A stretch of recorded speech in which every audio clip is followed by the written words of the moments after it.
उप जिलाधिकारी ने बुलाई समीक्षा बैठक। सुप्रीम कोर्ट का आया फरमान, नहीं चलेगा इलेक्ट्रो ब्रांड। सरकार कर रही है पारदर्शिता का ढोंग, जनता पर थोपा इलेक्ट्रो ब्रांड। नेताओं में हुई नोकझोंक, एक दूसरे पर लगाए आरोप।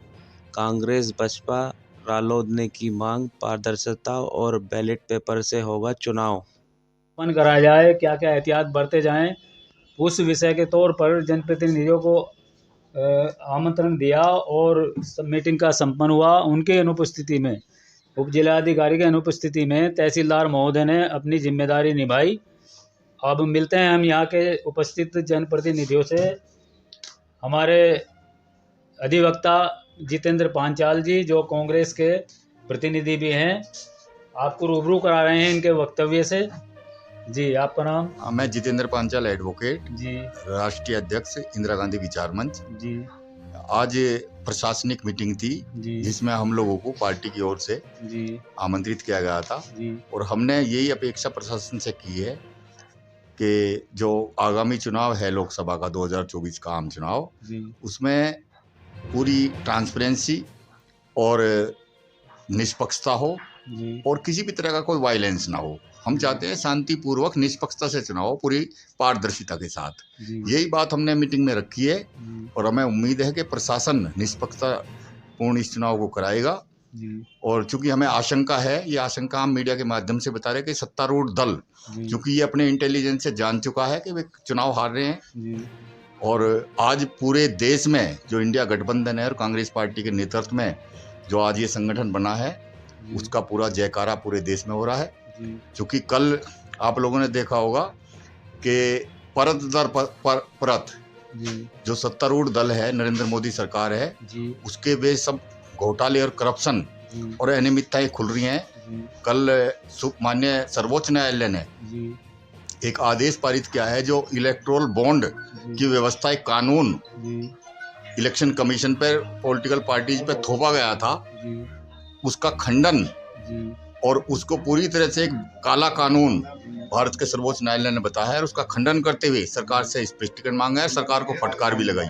तो मैं समझता हूँ ये लोकतंत्र की जीत है और इस तरह की बहुत सारी अनियमितताएं हैं। और चूंकि बौखलाहट में इस समय भारतीय जनता पार्टी की सरकार एनडीए है और वे, हम तो चूंकि शांतिपूर्ण तरीके से इसलिए भी चुनाव चाहते हैं कि हम तो शांति तो हमारा एक नारा रहा है, हम तो गांधी विचारधारा के लोग हैं, लेकिन सत्ता पक्ष बौखलाहट में है, उन्हें एहसास हो चुका है कि तुम चुनाव हार रहे हो, तो इसलिए वे वायलेंस भी करा सकते हैं, इसलिए वे ट्रांसपेरेंसी को ध्वस्त भी कर सकते हैं और लोकतंत्र को ध्वस्त कर सकते हैं। लोकतंत्र की सबसे बड़ी रिक्वायरमेंट है ट्रांसपेरेंसी, पारदर्शिता, और ये पारदर्शिता को पूरी तरह से ये नेस्त नाबूद किए हुए हैं। वो लगातार परत दर परत इसकी एहसास पूरे हिंदुस्तान को हो रहा है, जो कल सुप्रीम कोर्ट ने भी कहा है कि ये पूरी तरह से अलोकतांत्रिक और अपारदर्शी कानून था, जिसका खंडन सर्वोच्च न्यायालय ने किया है। तो हमने तो आज मीटिंग में यही बात रखी कि साहब पूरी पारदर्शिता के साथ चुनाव हो, कोई वायलेंस ना हो, और हमारी ओर से, हमारे संगठन की ओर से स्थानीय स्तर पर पूरा सहयोग प्रशासन को मिलेगा और हम चाहते हैं बहुत शांति के साथ चुनाव। अगले प्रतिनिधि से मिलवाते हैं। आपका नाम जी? शैलेंद्र गुप्ता, मैं शक्ति केंद्र मनोरा का प्रभारी हूँ और चुनाव हमारे योगी जी के नेतृत्व में शांतिपूर्वक होगा, इसमें तो दो राय नहीं है। और इस चुनाव में ना तो बूथ कैप्चरिंग होने दी जाएगी और ना किसी की गुंडागर्दी होगी। जब तक योगी जी बैठे हैं, पूरी सुरक्षा हर प्रतिनिधि को और जनता को मिलेगी, इसमें दो राय नहीं है। जब से मोदी और योगी की डबल इंजन की सरकार आई है, पूरे देश में शांति व्यवस्था कायम है। रात को 12 बजे भी अगर बहू बेटी सड़क पर निकलती है तो वो बिल्कुल सुरक्षित महसूस कर रही है, कहीं भी किसी तरह की कोई वायलेंस नहीं है और लगातार निष्पक्ष पारदर्शिता के साथ चुनाव होगा, इसमें दो राय नहीं है। और ये तो विपक्ष का काम है सरकार को बदनाम करना, ये तो लोग बदनाम करते हैं। लेकिन जैसा आपने अपना परिचय कराया जी, आप भी उस संगठन से जुड़े हुए हैं जी, तो जैसा कि आपकी लैंग्वेज, आपकी भाषा के अनुसार प्रतीत हो रहा है कि आप योगी जी समर्थक हैं या भाजपा समर्थक हैं, सत्ता पक्ष समर्थक हैं। हाँ हाँ तो आप जो आज चुनाव संबंधी मीटिंग हुई है उप जिलाधिकारी कार्यालय में, जी जी जी शायद वो आप वहाँ से जो देर से आए, हाँ हाँ हम वहाँ कार्यालय से बाहर निकल के आपका इंटरव्यू ले रहे हैं और आप अपने विचारों से प्रकट कर रहे हैं। जी जी। तो आप जो है जो शंकाएं प्रतिनिधि मंडलों की, विपक्षी गणों की आशंकाएं आ रही हैं, गरीब जनता से भी आ रही हैं कि किस भी चुनाव में जो भी चुनाव हुआ है सरकार की तरफ से धांधली की गई है, वोटिंग मशीनों में धांधली की जा रही है। और अब जो सुप्रीम कोर्ट का कल निर्णय आया है जिसमें जो उसको अलोकतांत्रिक बताते हुए, अवैधानिक बताते हुए, आगे मार्गदर्शन करते हुए वो बैलेट पेपर से कार्य करने के लिए निर्देश दिए गए हैं, उस संबंध में आपके क्या विचार हैं? मेरा विचार ये है, बंगाल में ममता की सरकार बनी जी, वहाँ मशीनों का प्रयोग हुआ, वहाँ धांधली क्यों नहीं की केंद्र सरकार ने? दूसरे प्रदेशों में भी जहाँ कांग्रेस की या अन्य किसी की सरकार बनी वहाँ तो मशीन ठीक काम कर रही है, और जहाँ भाजपा की सरकार बनती है वहाँ धांधली बताते हैं लोग। ये तो विपक्ष का काम है सत्ता को बदनाम करना। नहीं, सत्ता को तो बदनाम जो है, कल सुप्रीम कोर्ट भी विपक्ष है क्या? सुप्रीम कोर्ट ने बदनाम किया है। सुप्रीम कोर्ट ने फटकार लगाई है केंद्र सरकार को कि आपने जो इलेक्ट्रोल बॉन्ड का जो मामला बनाया है, मुझे ये बताइए क्या माननीय सर्वोच्च न्यायालय जो हमारे इस देश की आत्मा है, जो डोमिनेटिंग पावर है, जो सर्वोच्च पावर है, जो एग्जीक्यूटिव बॉडी से विधायिका से बड़ी है, वो कह रही है कि आप बेईमान हो, आपने काला कानून थोप दिया इलेक्शन कमीशन पे, आपने जो है सबके हितों का हनन कर रहे हो, आप जो है काला धन लाने के लिए इलेक्टोरल बॉन्ड बना रहे हो। ये मैंने नहीं कहा, हम भी कह रहे हैं, लेकिन हमसे पहले तो सुप्रीम कोर्ट कह रहा है। हमने तो सुप्रीम कोर्ट को अवगत करा था कि साहब ये बेईमाना कर रहे हैं और अपने खजाने भरने के लिए इन्होंने इलेक्टोरल बॉन्ड लेकर आए हैं। वो कानून पूरी तरह से अपारदर्शी था। जो उसकी गोपनीयता उसमें चूंकि कानून में लिखा है कि उसमें किसी को बताना नहीं कौन कितना पैसा किस पार्टी को दे रहा है, क्यों नहीं बताएगा? हमारी तो बात यही थी सर्वोच्च न्यायालय में कि पता होना चाहिए। हिंदू लोकतंत्र की सबसे बड़ी खूबसूरती यही है कि उसमें ट्रांसपेरेंसी हो, हर व्यक्ति को पता हो कि हम किस व्यवस्था में जी रहे हैं। उस व्यवस्था को मोदी सरकार भंग कर रही है, तो यही तो फटकार लगाई है। हम बदनाम कहाँ करें? सुप्रीम कोर्ट को ने लानत भेजी है। तो जैसे कि हम देख रहे हैं चुनाव आयोग के स्पष्ट निर्देश पिछले कई विधानसभा चुनाव और लोक सांसद चुनाव में स्पष्ट निर्देश दिए गए हैं कि अपना अपना प्रतिनिधि अपना धन संकल्प और धन एकत्रित और खर्चा वगैरह का ब्यौरा चुनाव आयोग को दे।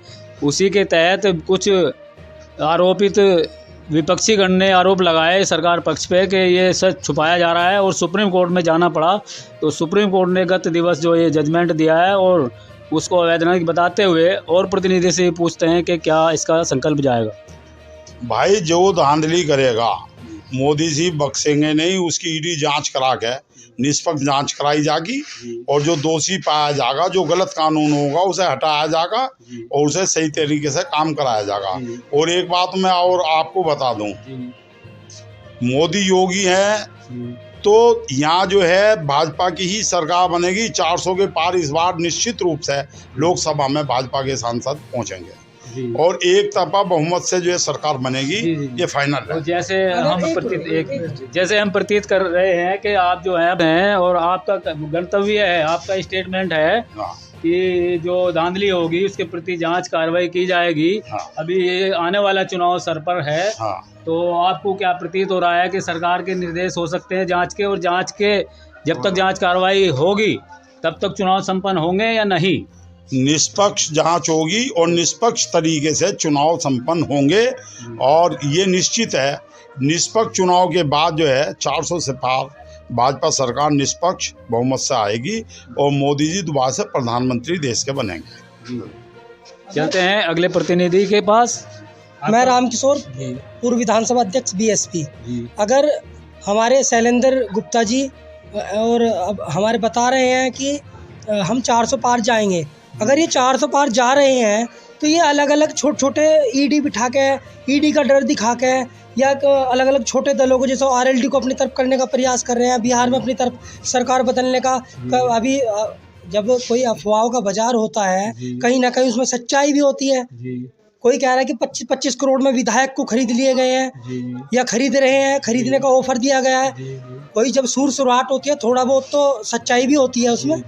तो फिर इस बात का जवाब दो, इस चीज़ का डर क्यों, जब 400 पार जा रहे हैं तो इस चीज़ का डर क्या है ना, क्यों खरीद रहे हैं? ये प्रतिनिधि हैं और और ये शंका जाहिर कर रहे हैं बीएसपी केवल अध्यक्ष जयंत जी के भाजपा में शामिल होने के उपलक्ष्य में ये शंका जाहिर कर रहे हैं कि कोई लेन देन हुआ है।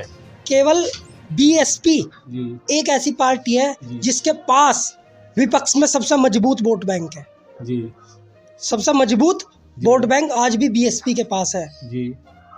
और अगर बीएसपी को गठबंधन पूरा प्रयास करके जनता से गठबंधन जी, हमारा गठबंधन जनता से होगा, जनता गठबंधन करे तो सरकार कभी भी बदल जाएगी, पूरे देश की बदल जाएगी। बाकी कभी किसी के साथ इनका कुछ नहीं होना। ठीक है। ये दावा कर रहे हैं कि आने वाले लोक संसद चुनाव में बसपा जीत की ओर अग्रसर होगी और प्रधानमंत्री के दावेदार होंगी। चलो मिलवाते हैं अगले प्रतिनिधि से। उप जिलाधिकारी कार्यालय में हुई चुनाव संबंधी मीटिंग के समक्ष उपस्थित हमारे अधिवक्ता आरिफ मिर्जा जी अपना बयान जारी कर रहे हैं। मीटिंग में क्या क्या बातें रखी गई, चुनाव से संबंधित क्या सुरक्षा कदम प्रशासन उठा रहा है। उप जिलाधिकारी अनुपस्थित रहे, लेकिन उनकी अनुपस्थिति में तहसीलदार महोदय ने मीटिंग का कार्यभार संभाला और मीटिंग में अपने समीक्षा कार्य रखे। उसका हवाला दे रहे हैं अपने स्तर से आरिफ मिर्जा जी, एडवोकेट। मैं आरिफ मिर्जा, एडवोकेट, नगर अध्यक्ष RLD सरदना। सरदना में आज तहसीलदार साहब ने एक मीटिंग का आयोजन किया गया जिसमें लोकसभा चुनाव के मद्देनज़र कुछ बिंदुओं पर बात की गई, जैसे कि